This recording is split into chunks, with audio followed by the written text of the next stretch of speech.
Hello, good evening. Let's continue our discussion between who is a better partner for the choleric. Is it the phlegmatic or the melancholy? Being a choleric, I've always been eager to know who fits the choleric better, because I have seen a lot of write-ups online, videos, and one set says maybe majority the phlegmatic, and I saw some other write-up that says no, it's not the phlegmatic, it's the melancholy.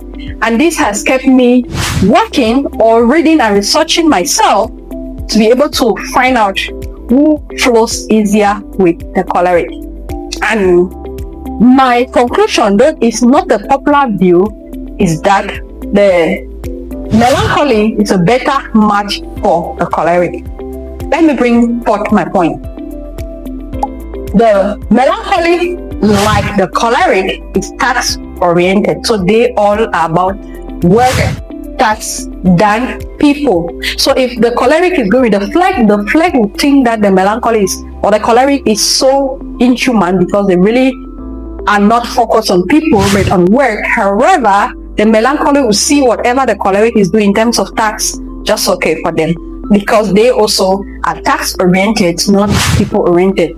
And it's said that the phlegmatic also goes very well with the sanguine, because the phlegmatic is people oriented and the sanguine is also people oriented. Secondly, the choleric is bent on pushing the next person so hard that they do things that are comfortable for them or that they consider growth.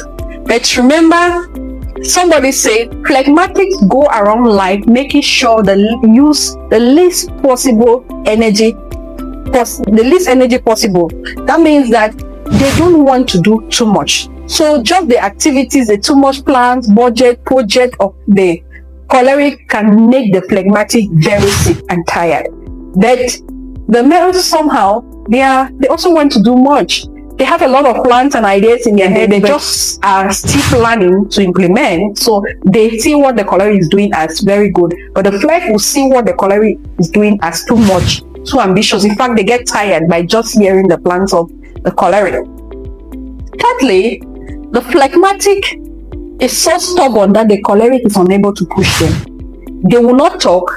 They will be quiet, but they will not move. That frustrates the choleric so much. The choleric is in charge or wanting to control, will not be happy.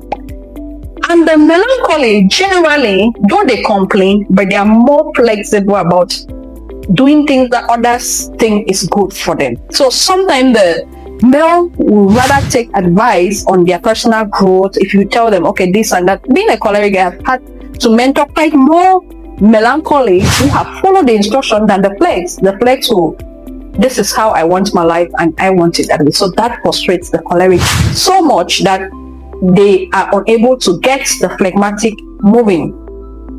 In addition, the phlegmatic feel that life is more about people than about work, and they think we should relax, just enjoy the little we've worked, the same like the sanguine also thinks so.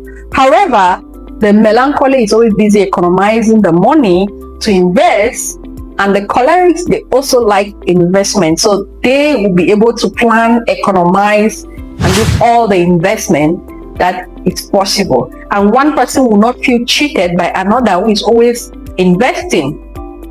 Hello.